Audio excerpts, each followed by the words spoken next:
Hey guys. Yo. Oh, we should change it back to this, right? Yeah, Ah. that's the default view lah. Oh, this one too big. Too big. Okay.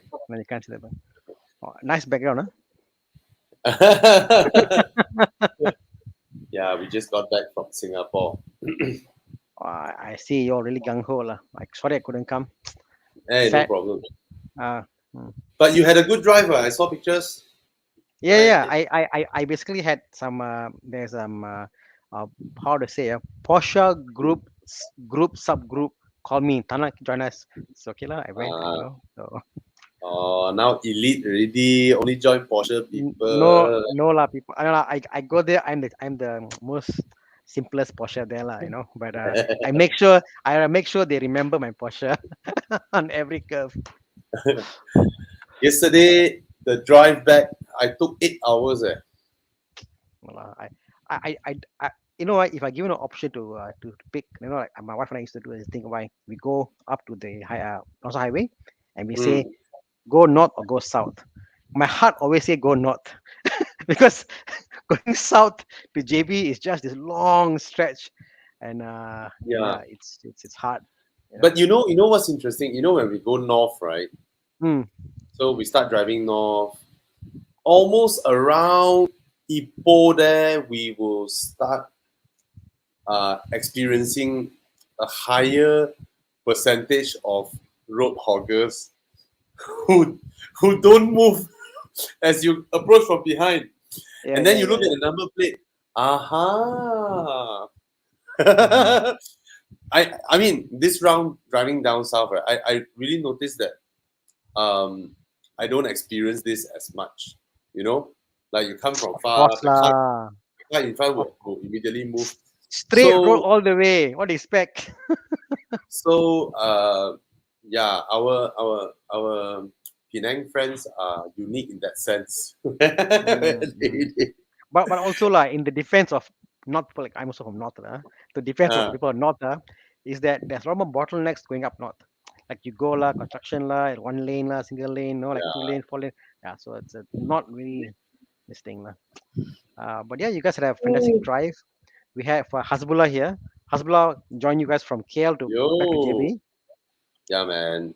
Hasbullah came all the way from JB to KL to join us drive down to JB.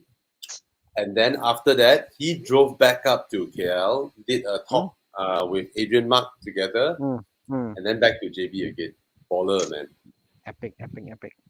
Gary asked a question here. What do we do with the photo frame we got from Southern Sish Drive? Kind of question. Hey, take a picture, and then tag us with the hashtag, and then say you want picture of your car, and then we will develop the photo and mail it over for you so you can slot it into your photo frame. You just go and take you didn't hear our briefing. You said you saw everybody take frame, you also take, right? So yeah, it was one of our activities lah, because we partnered with Eco World, and then Eco World, because when you have like 100 cars, you don't need 100 when you have like 20, 30 cars, right? Because it's a drive plus meet, right? We need place to park together, correct, to chit chat and all that. And there aren't that many public places where you can actually park so many cars and then spend time there, take photo and all that. And we're so glad that Eco World, they have 3 townships in Johor. Eco Botanic, which is like 15 minutes from the second link. And then there's Ecotropics, which is near Pasir Gudang there. And then another one in Mount Austin. So it's so convenient that their townships are like, like a triangle around the whole southern Johor. So we can meet at this place, and then we drive, and then we meet at that place, and then we drive, then we meet at that place. So it's so convenient that they provide all the space for us to do our grouping, and they were also very nice to treat us, prepare lunch for us, prepare dinner for us, prepare breakfast for us. So that's why when we think of activities, right, we try to integrate the activities with their show house, so we bring some value to them as well. So we put empty photo frames into show houses, so that we tell our participants that if you want a photo of your car during that drive, right? We will develop the photo for you. Then you can go into those show house and look for empty frames. So when you pick up the empty frame, you take a picture and then you tag us with the official hashtag. And then once we come back, we will look through all those, and then we found yours. Then we will mail the picture to you so you can put it in nicely. So these are the kind of activities that we design to also benefit the developers who partner with us. So Can you and give me a minute, Obi? Let me go get my frame. I'm very proud of the one I got from earlier one. One okay, second. go. Yeah. So really, thank you so much to all of those who drive down from Penang, join us in KL, and then went all the way to JB, and then the Singaporeans who came up to JB and join us. Is really nice. And then of course we drive around, and one thing that I felt really blessed is that's yours. I This was love this one of my best photo of the car. So nice. right. It's Isn't it so nice, nice, right? beautiful? It's so different to post something physical now in this digital age, right? You get something like that from So joining our it's nice, activities. guys. You have your cars. So I wish all my cars got photo frame lah. and I was saying that, right before the start of this event, right, we heard news that it's gonna be pouring crazy, like it's gonna rain like mad. So on Friday as we were driving down Johor, right, it's like, okay, the sky is gloomy, and then it rained, drizzle, rain, drizzle, rain. The whole day it was just raining, and then I was like, shit. If Saturday was like this the whole day, right, we cannot do anything already.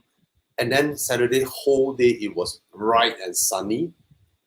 It was hot and bright and sunny. The roads are dry, and we did our activities. We enjoyed only until the last part, until the very last one, where we're supposed to drive all our cars in like a road train like that, and in one row going in to take photo drone and all that, right? The rain just poured. It cannot hold any longer. The time was like 6 p.m. and then it just poured. And we crashed one of our drones. And it's a serious crash. So it's a gone case. That was our new drone. It's a gone case. Can repair, don't worry, can repair. This one cannot. This one the gimbal. I don't know. Maybe can. I don't know lah. But Can. I got a guy. Don't worry. Okay. But it broke but I believe DJI designed it to be interchangeable, right? All the modules, right? So yeah. Then on Sunday we actually drove into Singapore, but very few of us only lah. We went into Singapore, and the Singapore Evo Club guys hosted us, and I was so blessed that Singapore, the vending machine car dealer. Yep, the tower. Yeah, the tower. And, the owner, his name is Gary.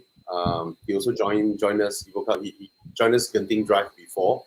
So how do I? Let me share. I share. How do I share screen? Okay. Share screen and window. Yes. Okay. Yeah. So this is real. This is ABM. I mean, they went viral a few years ago when they built this. And he joined us, and then we went to his tower. He actually loaded my car up.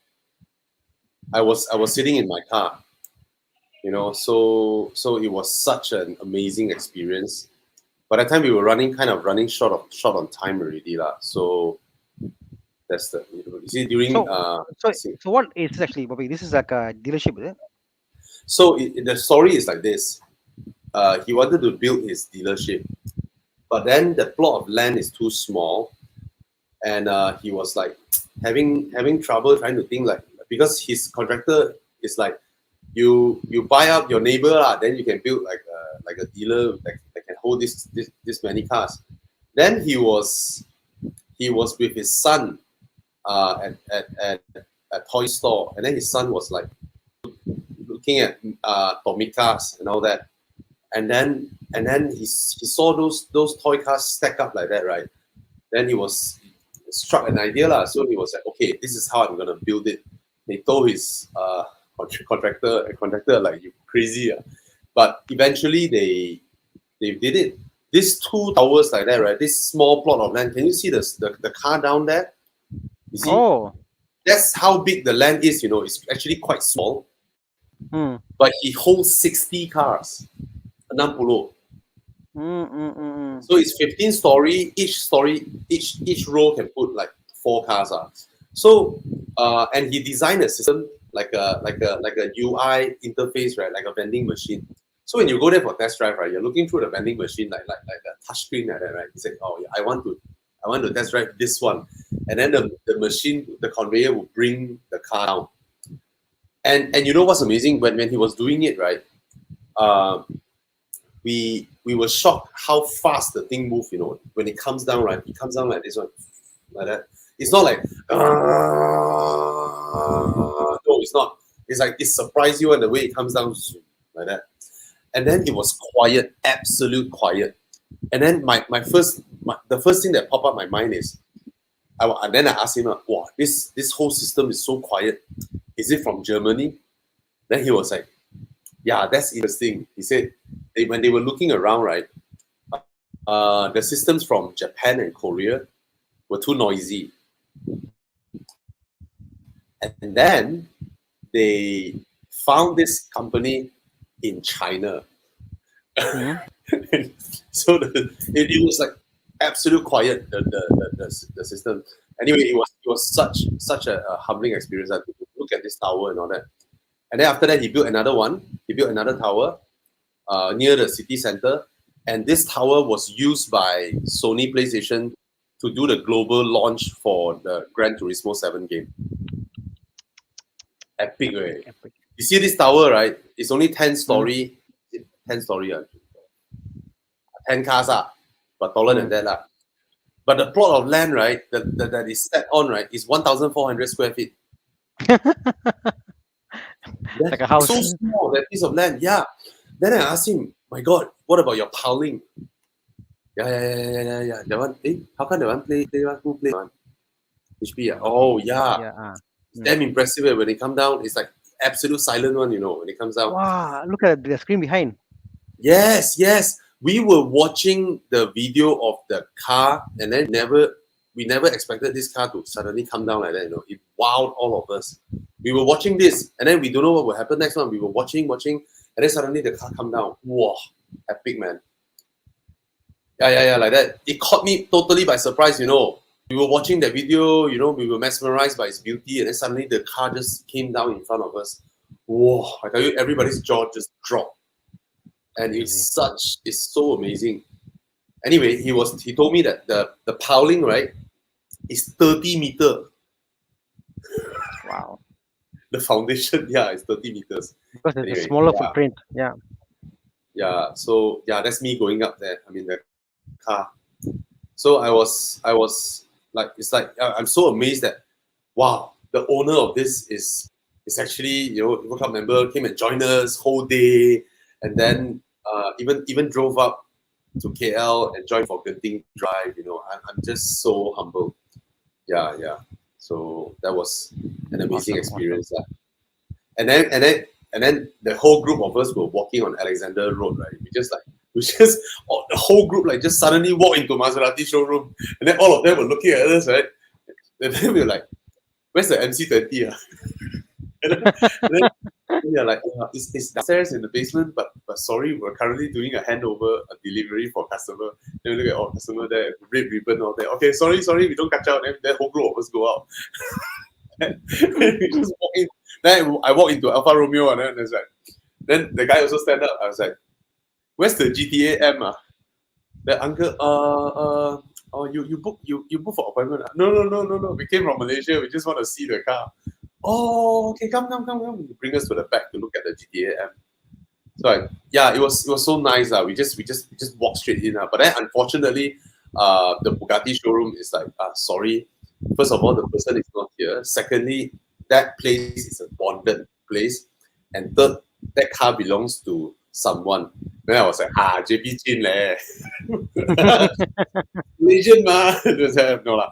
But anyway, we don't want to trouble them lah. So we just look through the glass, and all that. I didn't manage to touch the Bugatti lah. So don't worry, JP Chin, nobody touched your car, But it's there, it was nice. And then as we were walking back to our car, right, we walked past Mimi, and then I saw a lady there. Her friends all taking her picture. She was standing next to her Mini. She's very happy, obviously, quite far away. Then I screamed, "Congratulations!" And then they all look over, and then we all clap. It's like, because I think Singaporeans are most Singaporeans won't do stuff like that. I scream across the road, hey! And then, as Malaysian, we would do all this kind of something stuff. It's like, but they appear happy also lah. So yeah, it was nice. And then morning at Dempsey Hill, wow, you see all the car guys, car girls. It's so amazing. Dempsey Hill is this beautiful place with a lot of nice restaurants, with alfresco dining facing the road, and then a lot of parking. And it's such a beautiful place that all the cars just park there, and then it's very, very nice. And then people start turning up, in Harleys, a group of Ferraris. And then what's amazing is that, GDM fellas coming. And then one lady in a pink S2000 driving her car, wow. And then another lady in her Impreza STI, came in. And it's the GC8, the old one. They drove in. It's like, wow, the car scene in Singapore is very much alive. Then one uncle, then funny, drove his Evo. His Evo is like army print, not army. The Camo. The way he modded it is like Gundam like that one. Anyway, I was like, "Hey, you are the guy, right? Yeah, this Evo. Then he walked down, right? He's like, "So where are all the Evos from Malaysia?" I was like, yeah. No Evo. I thought Evo Club meeting here. Evo Club is not that Evo Club. I'm sorry." Then he was like, hilarious. Porsche and all that. It's such a nice place. Then there was this RS6 that turned up, C6 RS6. And as I was looking at his car, then he walked up to me, "Hey, Bobby." Then he was like, I thought you bring your RS6, Then he said the exact thing. He was like, I'm exactly like what you described. I love cars, but none of my friend does. I don't have a group that can go drive and talk and enjoy cars with me. And thanks for setting up Evo Club SG. So now he's in the group chat. He will have people to talk to and all that. Richard, young fella. So it's very nice. The whole experience. And I was amazed so many Singaporeans walk up to me and take photo, and all that. So it's nice. So Bobby Angma. It's really a nice trip. And Jules, Anthony, they also joined. Casey Liu as well. And this Pao, the tall guy on the right side, is so helpful, super, super duper helpful.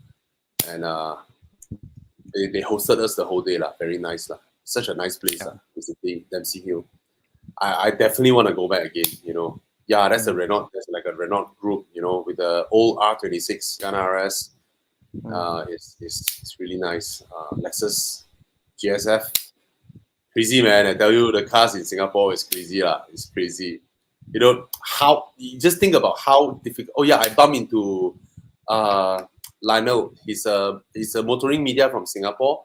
I went to the Aston Martin PBX trip with him, and then I bumped into him there.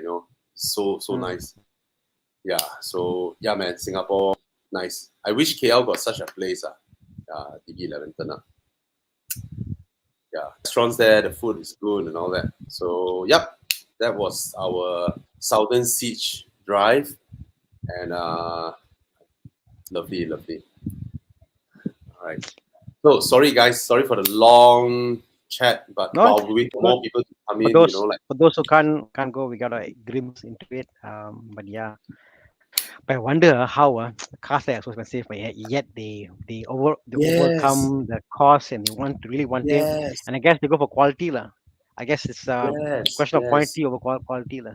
So and there's one thing that when I look around Singapore, right, I realize one thing. When you have very, very high education standards, right, your people are highly educated. And all of them who are highly educated would generally have a higher sense of, in terms of the things that they do. So an example would be Dempsey Hill. You know, that place, right, is so well designed and so comfortable, so many trees, and so it's just nice. The restaurants, the layout, and then I saw a very old school there that was repurposed into a very charming small furniture shop and all that. You know, it's a school. They knock down the walls. They put glass. You know, schools are very long, right? With staircase on the end. Right? So the way they make it, right, it's like one thing I appreciate Singapore is that they're not like here. You know, here, right, something new, demolished and built again. Right, we keep building new things and then we don't maintain. Singapore, right, you can see bus stops that are 40 years old. They maintain and maintain and maintain. That's something I appreciate. You know, you save a lot of money by maintaining well, but of course we know what happens in Malaysia, right? They need to give projects One of my I used to be the regional accountant for a company. I used to do a lot to Singapore, and one of my first trips I went there on the train. There was this signboard, and then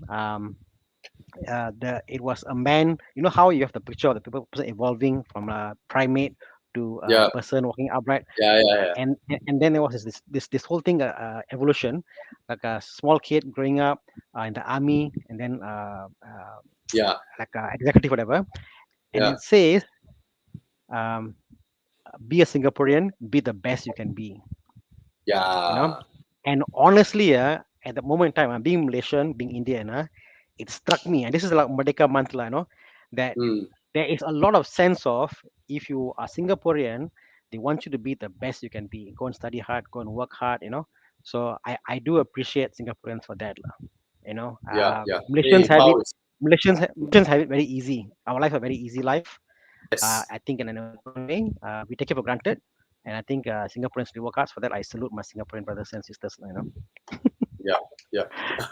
Theophilus just asked, notice the difference in speed when clearing immigration on both sides. I mean, for me, it's quite fast because I'm Malaysian. So processing Malaysian passport is fast enough to match Singapore's speed in processing a foreign passport. So my experience is the same.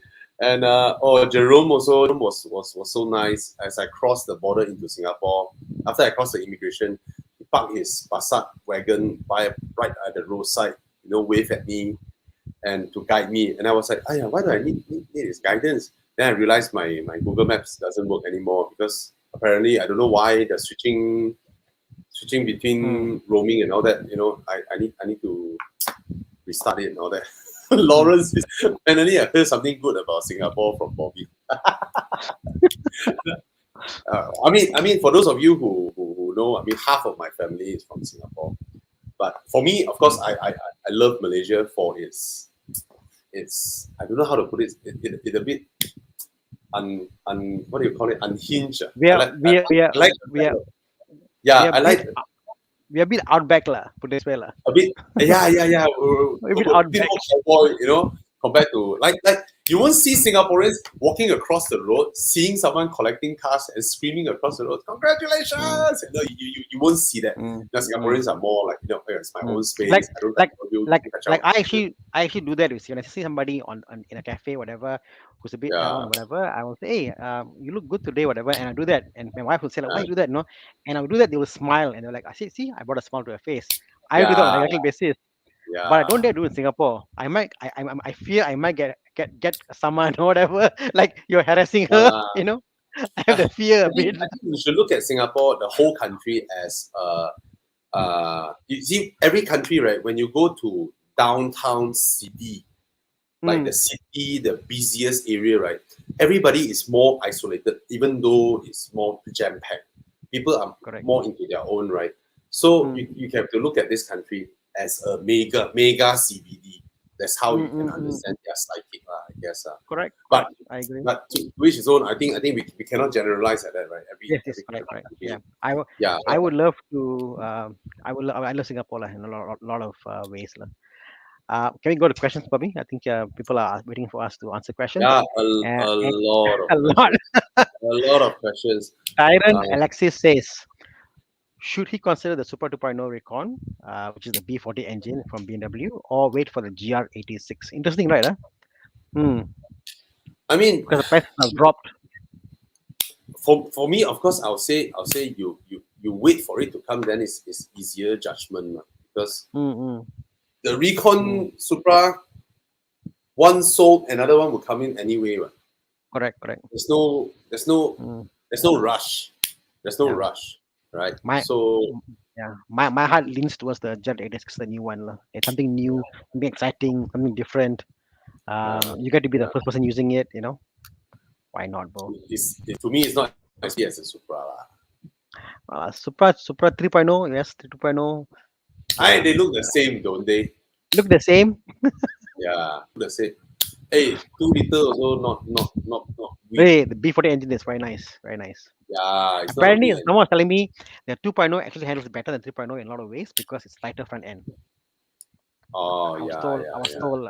So yeah. Okay, we've got Terence C here. Hi, Bobby and Thana. Looking to get a pure driving experience sports car. Interested in the 981 Cayman GT4. Wow. Any feedback? Thank you in advance. It's a beautiful car. 981 Hey, Cayman GT4. Go ahead. Yeah. Of course, if you want pure, it has to be Lotus. But then no need to go so hardcore first time. You have your GT4, you drive, enjoy. I know a lot of Lotus owner tried the GT4 and they go by Lotus. But that's not to say that GT4 is not good. By any measure, it's a proper sports car by any measure. I've got a theory, Robbie, about Yeah. Lotus drivers, and I could be wrong. I know people will hate me. Lotus drivers and Porsche drivers. I feel that people who do really long hours on a car or the really on track, they're the really hardcore guys. They come to a point, they mature, they go like, I want Lotus. Because they try everything and they go like, I want Lotus. Whereas the Porsche guys, the guys who got few cars and they want to come look at again, the car is comfortable, it works, it's brilliant to drive, and it's easy, Whereas the Lotus, it's like you've gone through all this and you're like, this is the purest form of driving, I want this, and not many people can actually appreciate Lotuses until they come to the level. You're actually very right. I mean, you just think about this, right? In our whole car ownership process, right? As we come out and work, we aspire things, right? We came out, maybe we buy a Proton or a Brodwa and all that, and then we aspire the day comes when we can have a Vios or a Civic. Climb in our progressive car ownership, right? There's always something to aspire to. It's like maybe you achieve a certain thing. You felt that achievement. Wow, BMW, you're dreaming.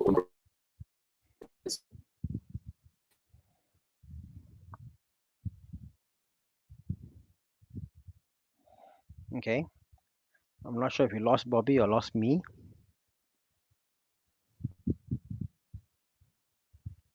I can't see myself. Am I here? Okay. Am I here? You're now back. Yes, we can see you now. Yeah. Okay. You spoke about how we aspire to be something. Yeah. When before you buy your Audi, right? You're like, wow, you see it that way. But after you buy it, you just use it. You lost that feeling of that. Wow, I mean something amazing. You just use it normally, right? You don't feel that it's how prestige or whatnot. And then for a lot of people who go into Porsche, before they go into it, they see it like it's sky high. But after they own it, they drive it like that. They use it, it becomes nothing already. So when you reach to you, the brand aspirational value, right, is not that important anymore. You no longer look at Porsche or Ferrari as very atas, Toyota, Honda as where you totally don't see the hierarchy thing anymore. It's totally unimportant to you anymore, right? You can drive a Viva, you can drive a what, and by then, most people are in search of more and more exciting drive. That's when they Mm, gravitate to Lotus. After mm, after that lah. If they are in search of more hardcore driving lah. yeah, You haven't go through that process, you wouldn't know how to correct. appreciate Mm, Lotus. Right? mm. Yeah, it's people who have You're right. tried all these things. Mm. And I think people who drive the turbo cars, they go to turbo, and at one point they're like, no lah, I want to go V8. I want to go big NA, So Yeah, Lotus yeah. drivers, vertebrae is made of Adamantium. And this is the Lotus adamantium. owner, Chigo Suresh, who's a headmaster. Yeah. Cikgu Lotus Suresh, got well, pain what, and leaking what roofs. roof? You got roof, man? Your roof is always downward. We never use a roof Yeah. anyway. Even rain or shine. He's a teacher that always drives around without seat belts legally because he has a mini mope. Mm, Yeah, yeah, yeah. So yeah. yes. What Okay. other questions? We have a lot How of about this one? Going back to something more basic. Pro Aki says for the first car, Saga, which is a bang for buck, obviously very cheap, and a Myvi as a stepping stone. Hmm. yeah. I think that's what do you think as a Myvi as a stepping stone? I mean that remark there. It is because of Is its this? strong resale value. Oh, okay, I understand. Like, because you just keep your money there Such a and strong resale value, it will help you to jump a segment next time. When you finish mm, pay off your car, right? The value of your car, right, might be enough for you to skip one segment. Basically, you can skip I, the VR segment. I agree. I Yeah, agree. I yeah. agree. But I see your point now. both The are Saga will great. be worth nothing, lah. Yeah. If you buy the Saga, the base one is like 30 over thousand, which is really cheap. Uh, let's say depreciation, it goes until like what 18, Eight k. 19. Eight. I'm talking about 8,000 ringgit in 10, 15 years. That's what it cost Yeah, yeah. I mean, when you get in the car. absolute old, you will reach there lah. But maybe even first gen, they can sell like 15, 16. Yeah, But depends on yeah. condition. Yeah. My Anyway, 206 my way in the mm, teens. 206. yeah, yeah, yeah. So both are great. The Saga handles better. Myvi looks more upmarket. It's a prettier car.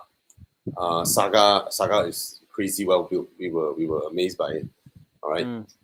So it's up to you. You want to earn back your 10, 15K when you sell, or you save 10, 15K upfront when you buy.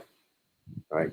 So the Saga is cheap. If it costs the same as my V, then cannot beat really. But it's 2/3 the price of my V.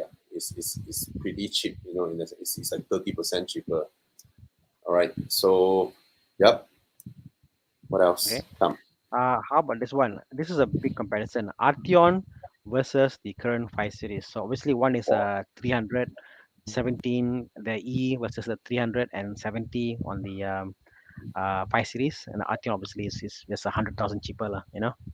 Um, yeah, big price difference lah. I don't know how you compare the price the two, Yeah. but I I guess mean, used maybe he can 280 is afford it? both lah. Maybe he can afford Hmm. both lah.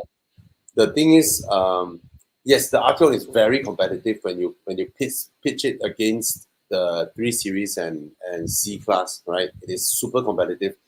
In fact, it beats all of them in terms of every measurable. Specs and power Yeah, and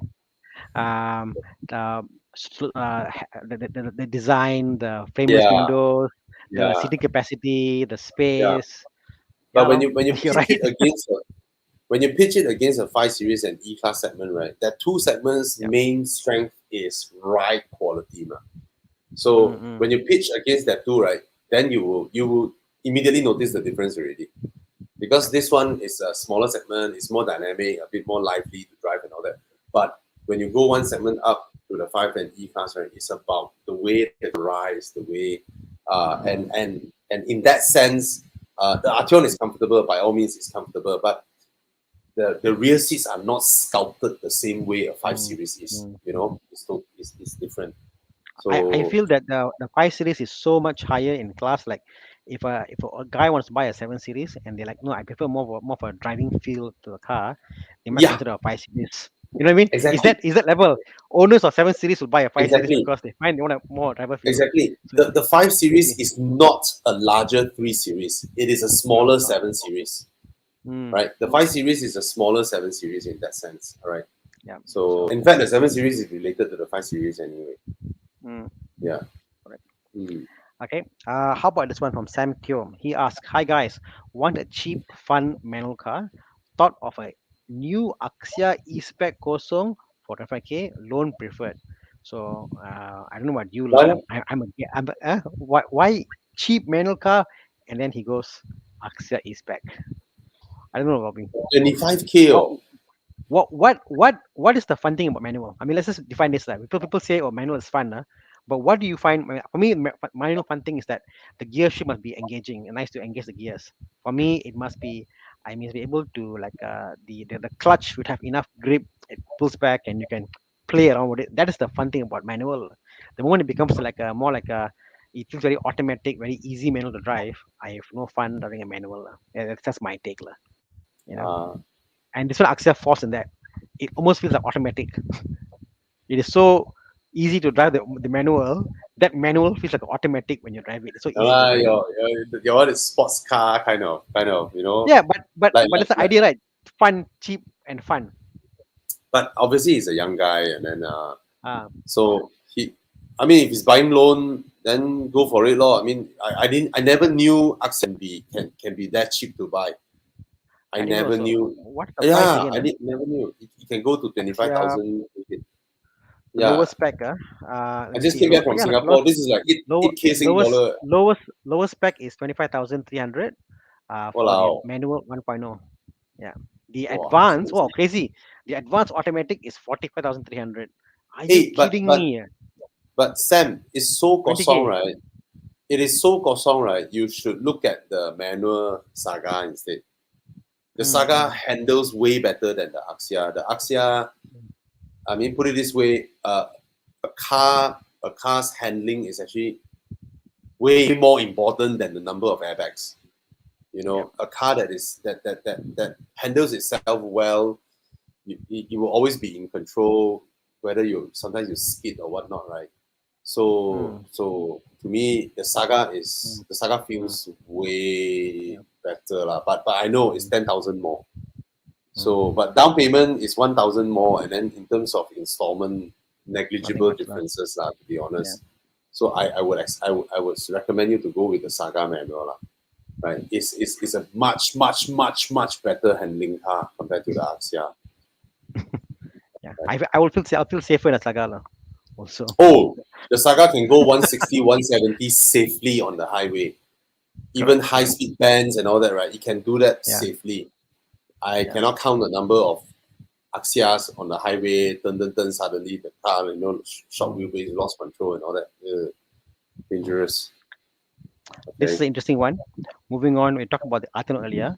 So the T30i, which is a very competent, very powerful car, and then the Arteon, which to choose. Question is, Uh, what the heart tells you, what the brain tells you. Is it? yeah. In a way. These are both are great choices. I mean, we have been asked this so many times already, right? So it's like Yeah. you, you, You should do a you video, just Bobby. go and test drive whichever Bobby, you buy. You, you should huh? you should do a video on this, Bobby. Have a Arteon and have a BM there, and you like really compare one to one, point for point. This is really No, been asked so many times. both are great cars, right? Both are so good. Yeah. You know, it's I don't know how to say that already, and I don't Mm, see Volkswagen as a brand that is one rung lower yeah. than BMW. I see them peer. I see them as peers. So In recent years, unfortunately, I can't look at VW as that much lower than Audi. They are not as like Audi, but now they are very close in terms of what they're delivering lah. So I specs wise, I don't know. yeah, it's hard I lah. see them as competitors already So lah. With Audi, competitors, their correct? cars are so well made. Yeah, Yeah. So I'm sorry, Ben. You just go and test drive. Either one that you buy, you're not making a wrong choice. Both are so good. yeah. The uncle in me might buy Arteon. That's about I Mm, mean, although I love my BMs, the uncle in me mm. might actually go for the Arteon Oh, because of the for shape. me, I also side more towards the Arteon. because of the frameless doors, the hatch, the rear hatch, the larger legroom and all that. And yes, we know the rear wheel drive driving enjoyment, but that one 5% of the time we use that. Other than that, we are like, so for me also slightly to the Arteon. And I don't like the new iDrive. It's annoying. Yeah. I don't like that. I don't like the new BM the toggle switch for the sport mode. So annoying, Bobby. Every time I watch Matt Watson's video, right? I watch Matt Watson's video, Carwow, right? When he talk about BMW, the iDrive is so easy to use. When he say it's so easy to use, right? His B-roll is just scrolling that thing around, In my heart, it's like, use it, show me, use it. it's like so Bloody difficult to find things, It's like, who says it's easy? Yeah, I think the knob, of course, easier. Yeah. How about this one? We've got Mr. Kang Ling 1125. Hi, Bobby and Thana. Was comparing the Mazda 3 HP 2.0 and the Golf GTI Mark 8. Would like to listen to your opinion of the both of these cars. Golf GTI. Mazda 3. Golf GTI. Because the Mazda 3 now prices is 170 each, right? Yeah. Huh? It's a little old also, I mean, if you think about it, it's been out. It looks newer. It looks more modern than the Golf GTI. Yes. Yeah. Okay. Let's just quantify this. It looks better than the Golf GTI, in my opinion. The build quality interior is still better than Golf GTI. Overpriced. Why would it be overpriced, lah? I mean, put it this way: when someone's budget can reach Golf, right? You are in another category already. It's like, and the fact that the Mazda 3's prices is so near to a Golf GTI is only because of taxation, local assembly, this kind of thing. It's not that the car is not organically worth near the price of a GTI. Correct. As much as the dynamics of the car is quite nice, it's not at the level of a Golf GTI. It is not. So if your budget can get Golf GTI, it is. Yeah. In a way, the pinnacle of handling and fun factor for VW is the GTI brand name, lah. So you go for Golf GTI, you can say it's a Golf GTI. You get all of that handling and the way the engine, the way it moves, all that put together. So yes. Yeah, as much as I love the Mazda 3, the way it looks and all that, right? But it's nowhere near a Golf GTI in terms of what you're getting for your money. Seriously, it's the GTI can be an emotional and logical purchase, whereas the Mazda 3 is purely emotional purchase. Yeah. Okay. All right. Okay. Next question. We got Satish here. So this is when I wish Con was here. So he's looking at he's 23 years old, quite young, and looking to get a first car. And he has a budget of 30K. So 30K to consider the E39 525 and the W210 E240. Yeah. There's no challenge.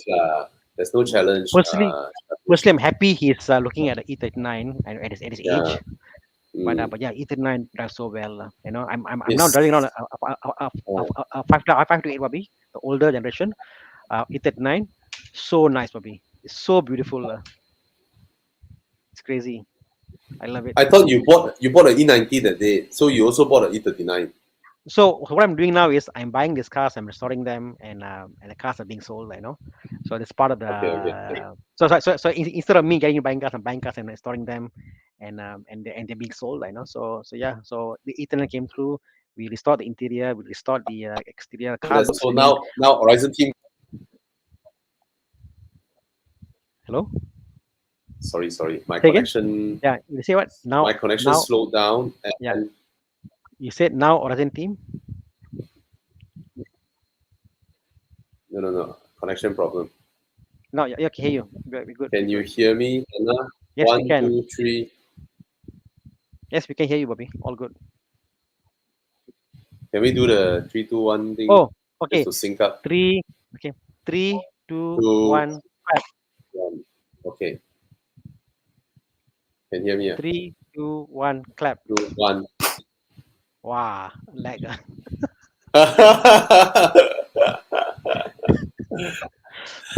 Yeah, that's another thing we cannot match Singaporeans, our internet speed. Multimeter corridor, hey. Ah, Mm. yeah. Anyway, Yeah.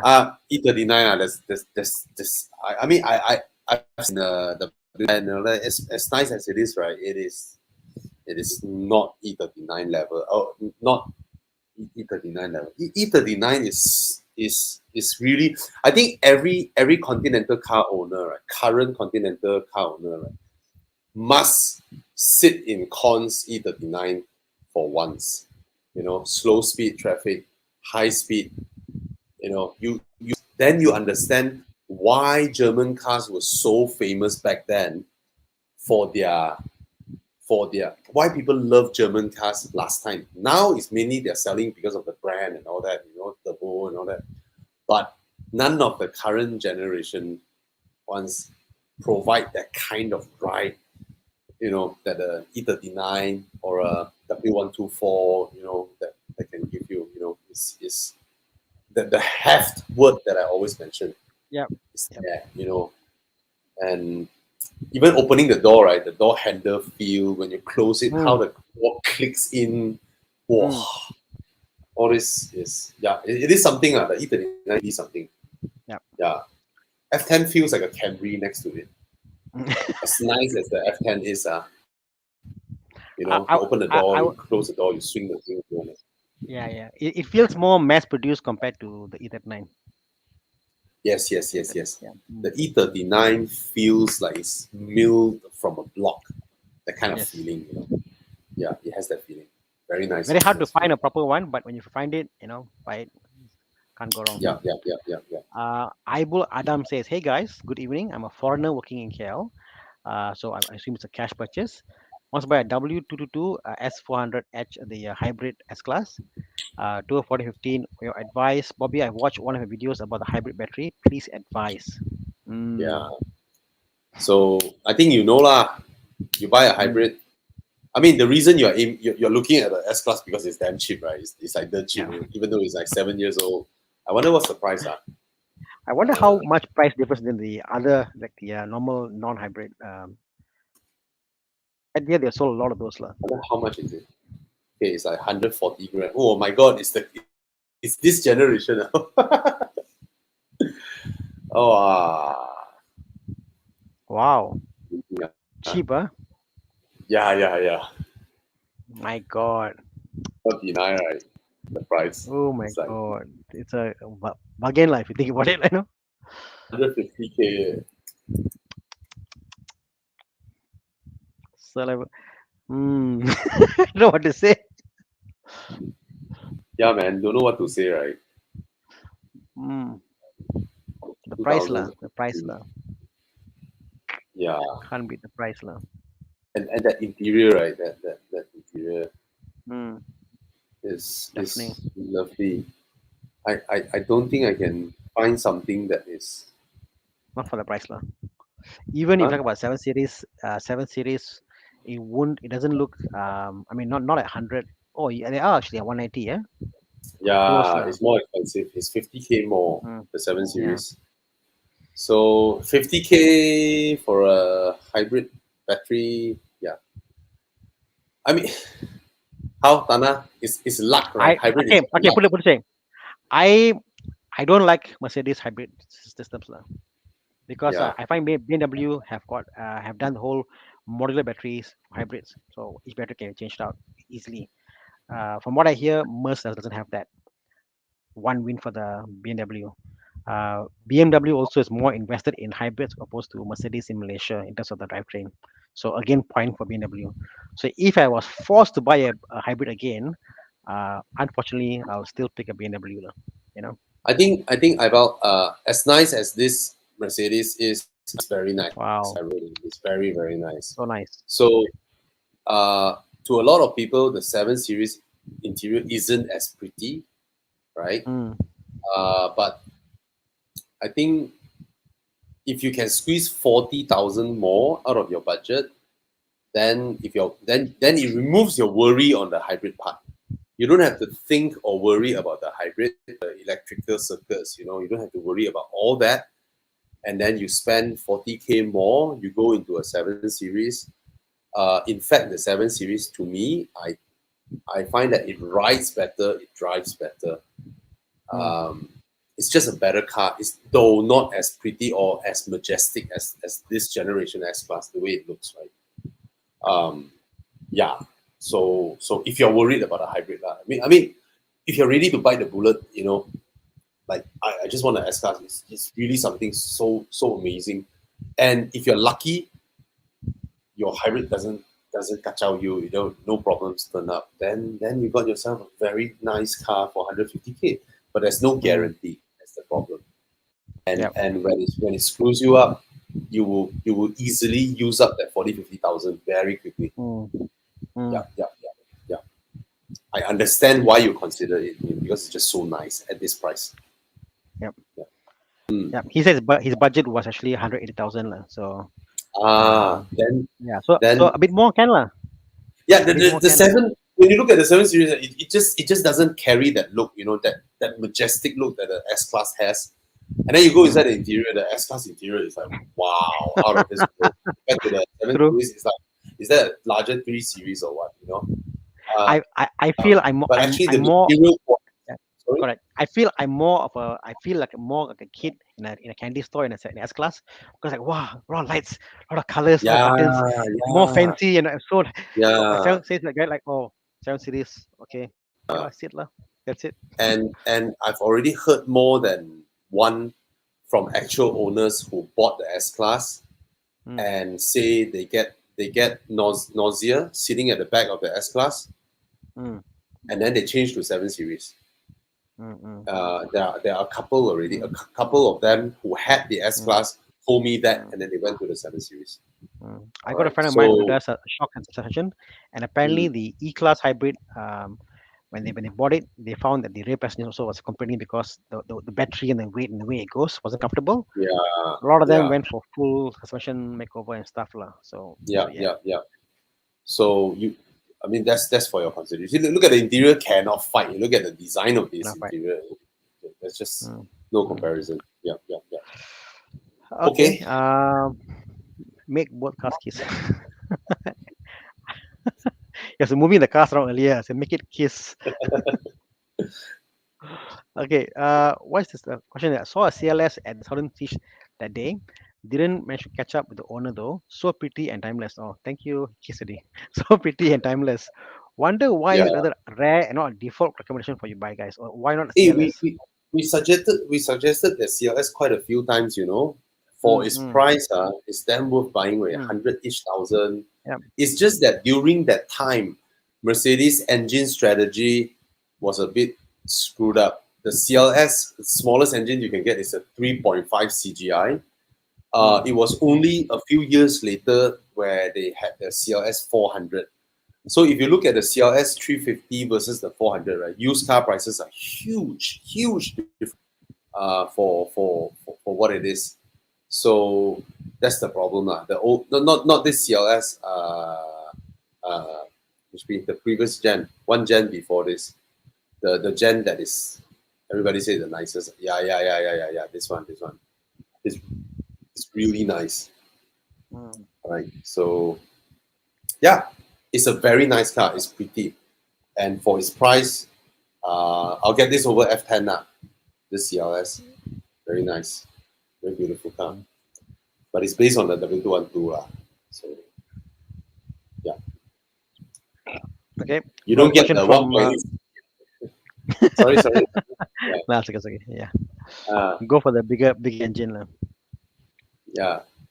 CLS 400 the 3-liter turbo which is the C43 engine, fantastic engine. I believe one of the guys in the Eevee Club Southern actually have one that's straight pipe. CLS 350, his straight pipe, so it's loud. Very interesting.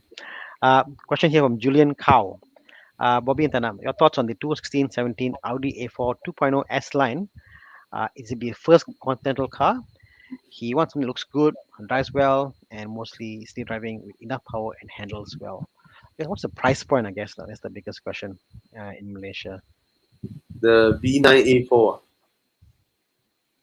Go ahead now. 2016, huh? Wow. Higher. No, it's a wide range because it's rare, right? So you have people selling at 110, you have people selling at 140, you have people selling at 160, The S line, yeah, 170. 120. Yeah, One, one, 160, 170. Yeah. 120 to 160 lah. Mm. Mm.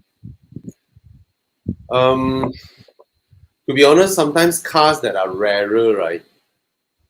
There's no competition amongst owners to sell, Not strict, not strict. and it results in unrealistic used car prices. So in that sense, this is a little bit unrealistic, to be honest. But that's the market price, so no choice. I mean, what's the 2000? Oh, it's actually okay, this price.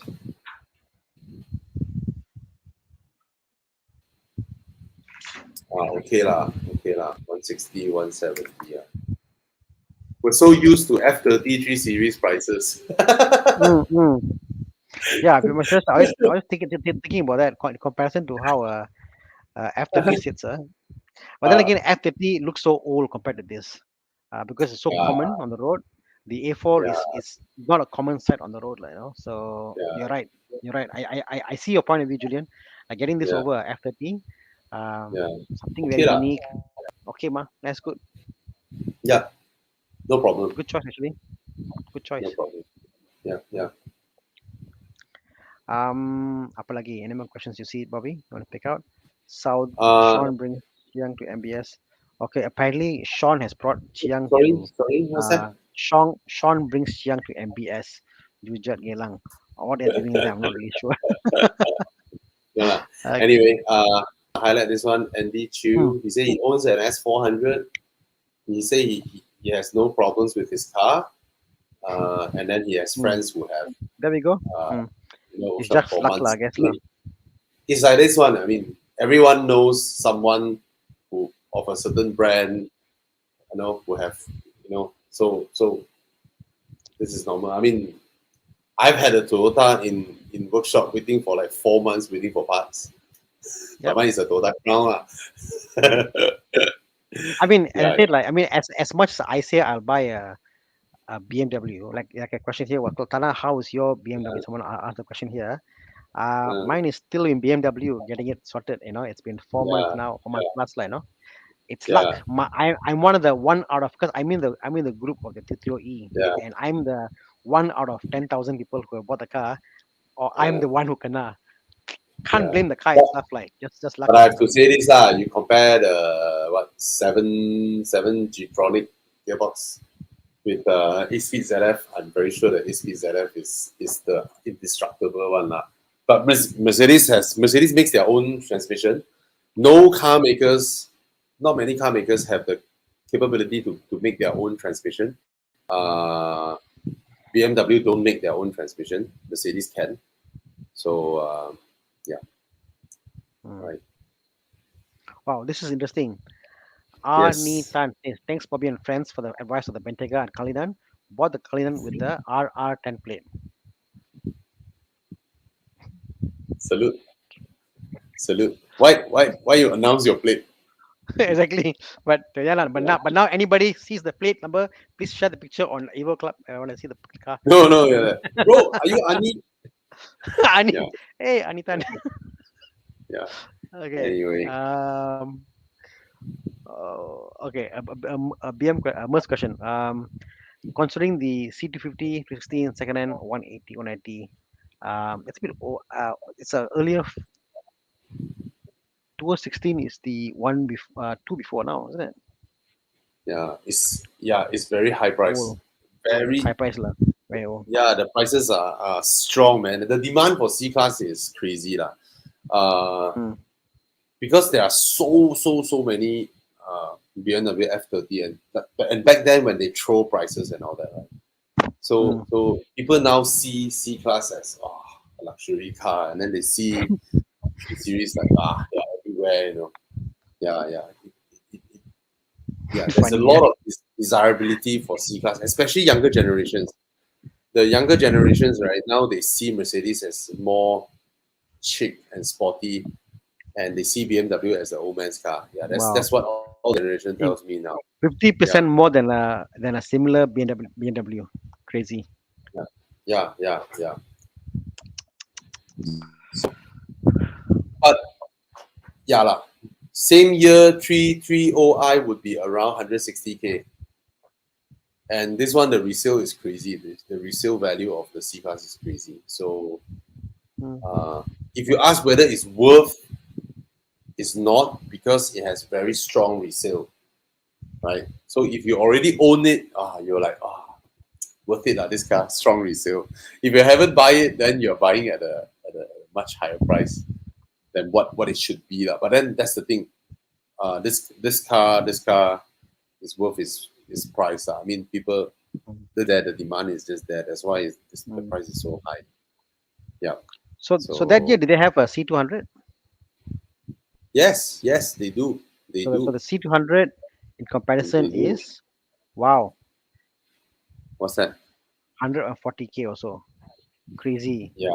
C250. Are you serious? Yeah. The 200 and the 250 is about the same price, plus minus. Mm. But you drive and see. You go and test drive the car. The transmission sucks. Lah. Mm, It's, it's like doesn't has a mind of its own. One. It's like mm, yeah, the way it works is pretty lousy in terms of transmission. Yeah, yeah.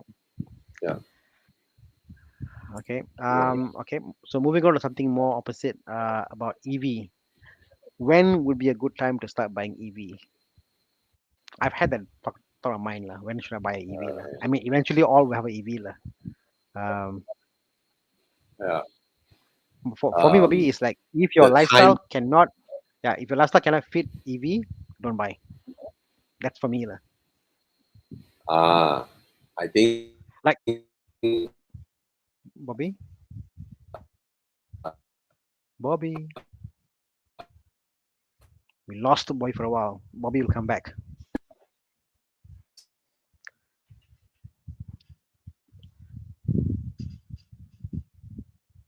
Hmm. Yeah. So as I was saying before, for me, buying an EV, it's about a choice of lifestyle lah. Like where do you stay, where do you work, how far do you live from your workplace, how far you live from the place you normally go to. If you can fit those things around charging and recharging and and then your particular engine the range is sufficient, then you can consider a EV lah, and then what if suddenly you buy a lower range EV, then suddenly you need to have a higher range EV to go the other place, then you're like doesn't make sense lah. Apa ni, Ford company been trying to get all this control with EV for a while now, but maybe we're just talking about the wrong language. EVs, clean, powerful, affordable, capable, easy, and fun to use and drive. All of you. But how I remember to plug in, like I do with my phone, watch, headphones every night. True, everything we do, we always plug in and we go ahead. But I guess the time you take, oh uh, it's a funny meme from Ford. They say like they yeah all say EVs. You must um, it's like how do you charge the EVs? But like then again, you charge your phones, you charge your smartwatch, everything you charge at night. So yeah it should be the same factor. But I just find that mm, what I call not everybody can charge at night. Put it this way, if you go home, unless you live in a house or condo has the facilities, then you don't yeah have the luxury to charge overnight. So that's a thing yeah to do, think about. And also like when you want to charge, if there's a big queue in the petrol pump station to charge the car, then what? mm. So it depends pretty much where you stay, what you do, and all that, So I that's think my I criteria. think for everyday cars, right? Mm, Uh, like the car that you use to go to work and home grocery and all that, mm, that should be an EV, you know. And for Malaysians, the time to buy EV is before the government re-announce taxes on EVs. Is you guys have to understand, right? The prices that you see now on the Kias, the Hyundai's, and all that, these are their actual price. You know what you're buying is not taxed at all. Imagine these cars go through the same tax as their petrol CBU counterparts, right? The Kia EV6 would end up 600,000. The Hyundai Ioniq 5 would end up 500 over thousand. It will be out of the everybody, and then you all will say, no point lah, so expensive, But now it's tax free, and I don't understand why the government give an all out tax free. I mean, tax 10% also okay, right? Correct. And road tax is also free. So now is the best time. But then you live with the concept. I mean, maybe the government do all tax free so that more people buy, and then the market is there for people to install the chargers. To create the infra, yeah. But Bao is from Singapore, so I think Singapore is so small, so easy to implement all this. Just that the Singapore government sucks on your wallet, whatever you do, right? Yeah. One guy brought Ioniq 5 to Southern Siege. So initially, our whole plan was from Eco Botanic to Desaru. Everybody would drive to Desaru and then come back. Because one person brought Eevee, we cancelled Desaru. And then after we cancelled Desaru, he told me, hey, I need to rush back. I got something urgent. Then he went off. Yeah, no, it's a joke. Okay, it's a joke. But he did bring an Ioniq 5, and then we really did cancel Desaru, but it's not of his cost, but it's a funny joke. Yeah. Okay. So yeah. Oh, yeah. Full screen. I cannot see the comments. Okay. So question again: MX5 RF 218 versus BRZ. Daily ride, comfortable, cornering. What would you choose? I mean, our default answer is MX5 already. Yeah. You can do more things with MX5 because of the drop top, I guess. So. Yeah, but a lot of those, but those more hardcore drivers, they really want to drive the BRZ, because the BRZ actually has a sports car engine. The MX5 doesn't. MX5 has a pedestrian passenger car engine. That kind of engine. Whereas the BRZ is a 2-liter, 200 horsepower. If you look at the numbers, the displacement is equivalent to FD2R kind of engine output, That's really the 2-liter with 200 horsepower. Yeah. Right. So Hunter has a question here. If you buy a Porsche Recon or second-hand, can I go to Porsche itself and change the seat colors and wooden trim? So I have a friend who has a 991.2, and he want to change the seats, the seat belt into a different color, and they say you can't do it. If you do it, the warranty that is not covered. So certain things you can with Porsche itself, some things they won't, something like aftermarket stuff, like for example seats they sell, I think the first thing is when you buy a Recon Porsche and all that, right? Your VIN number is not in their system. So for them to put into their system, for them to order the things for you, I'm not sure if that's possible yet. So for them to order it, they need your VIN number. So you will have to get your car adopted. And adopting your car, they will charge you, right? So you go and nego and talk to them. And sometimes, right, you spec this car to be like this, right? Somehow the system, I think the system is quite rigid one. When you go back, right, under your VIN, this is your spec. You can order replacement parts, but I'm not so sure about ordering different trims to upgrade the trim. Yeah. So I'm not sure. I mean, you go Porsche and ask. All right. Okay. Or it will be, if it's possible, it will be crazy expensive that it becomes so prohibitive. It's not worth doing. Everybody I know will do it outside, so. Yeah. Silly question, but nothing is silly. Does it matter Japan and UK recondition? So, peace, good vibes. Does it matter? I think it matters. I mean, generally, the condition of cars coming from Japan is better. But that's general speaking, because there are also in Malaysia that only import from UK from official pre-owned. So the mileage is official, everything is official. But you know lah, I mean Europeans they have winter, they have snow, Mm. and Mm. snow means they put salt on the road. Salt. Yeah. Or generally British people would escape the cold weather. During summer, they would drive their cars down to continental Europe, Mm. drive around, Mm. drive to Italy, drive to Spain, France, and all that. They rack up pretty high mileage. And then Japan cars, your radio station, you will not be able to receive radio transmission from 90 MHz above. It's a much lower bandwidth. But Mm, mm, you can mod that lah. My biggest thing is about the salt thing, Bobby. I saw 216 Audi here, mm, and another one was a Golf. The comparison lah. But I was shocked. mm, It's like 20,000 kilometers mileage, and the Japan spec one was perfect. I mean, it was perfect, beautiful. The UK mm. spec one was even low mileage. You can still see like surface rust is there. The salt gets in, just kind of void. Yeah, They kind of void. And you yeah, can ask the yeah. recon guys like, this is normal lah. This is a UK car, Mm, normal lah, mm, And mm. it's not easy to remove all that again. And recently, there are people who import cars from South Africa. You see, that's how far down Malaysia has gone. We buy used cars from South Africa now, but it's a joke. But South Africa cars, they don't have the salt problem. All right, so what's It's HP. this is HP. Yeah. So one is what you're trying to say is this is Yeah. going to be an analogy. You see, the Yeah. UK spec one is more exposed to rust, so it got corrosion there.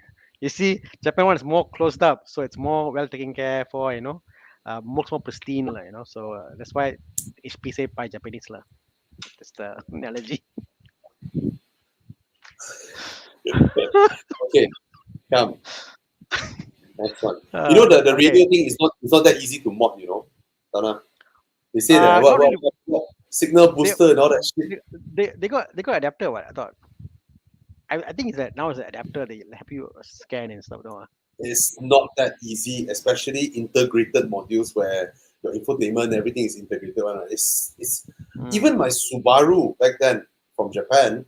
I go to those accessory shop. I say, no problem. I install signal booster, boost their head lah. If it sounds like I'm listening in the basement too, it always sounds like I'm listening to radio in basement. It sounds like crap lah. Yeah. But anyway, in Malaysia now you can buy all this aftermarket stuff and change the whole system. Yeah. Okay. Apa lagi? Google says golfing for the win. Wow, it's a very old comment already. Look at the timeline. What time is it now? Oh, sorry. Okay. Let me just. I'm going to go out to the more current comments. There's the two of us today, and then go back. Yes. Do we import? Yes, there are dealers who bring in from South Africa now. I have a Okay. friend who bought a Porsche Targa from South Africa. Fantastic condition. Apparently, his joke to me is that Africa, out of South Africa, everywhere is crap. So people don't travel that far. They only drive around their own area. They also don't drive into those dodgy areas. Correct. The ones in Africa, they stay within their own community, their golf clubs, their shopping malls. That's about it. They don't have enjoyable road trips. To Congo, Sudan. Still having civil war and all that. Yeah, they don't go African continent road trips. Yep. No snow. So yeah. So question from Emilia White Rose. Hi Sifu. Oh, sorry. That's okay, man. Wait. Sorry, Japanese drivers are more gentle than British drivers. Yeah. You're right. And they take care of their cars really well, unlike the Brits. Right. I find Japanese owners like they give the car back. They feel I want to wash the car and give it back nicely. They feel them. I almost feel they do that. Yeah. So Emilia White Rose asked question. Eevee versus a used Vios third gen, which is better for city and highway driving? Vios third gen is what? Which? I also don't know. First gen. I would just pick the default answer for me would be the Eevee lah. Yeah, I think more or less the same. 213. The 213 Gen 3. Yeah. Yeah, and 2013 is a very old car, 10-year Mm. old car. Get the my villa. Can't go Yeah, wrong. get that might be. Get Mm. that might be. Okay. How about this one? More fantasy question. Below 200,000, cabriolet, four-seater, so no MX-5. How about, I think you may be able to get a 420i convertible. I think I saw one for sale a while back, but very rare lah. Yeah, the only one that you can buy, I mean, if you can find one, Mm, if you can find one, because mm, most convertibles are no longer available for loan, except the MX-5 for your price range. mm. All are cash Four-seater. buys. Yeah, convertibles have very strong resale, so the moment they drop to these prices, sadly, this car is not available in Malaysia. Sadly, it's not available. Yeah. As laugh at it, I think SUV convertibles will be the next big thing. Because SUVs now has become like the generic Default form sedan. of cars. Mm. Yeah. I don't know. Mm, I always question how they make the car rigid enough. As it mm, is, sedans with the convertibles are not strong in, and then you get this SUV that's convertible. yeah. Good luck. Good luck. Good luck. So yeah, $200,000 cabrio, four-seater, no MX-5. I can't think of many lah. MX-5 or 4 Series only, but you cannot find 4 Mm, Series convertible. mm, They're yeah. just not available. Mm. Yeah. Okay. Sorry about that. Okay. Yeah. Um. Okay. Question on Subaru XV Eyesight. Is it a good car for daily use and family cruiser, or should you go for the X50, HRV, and Cross?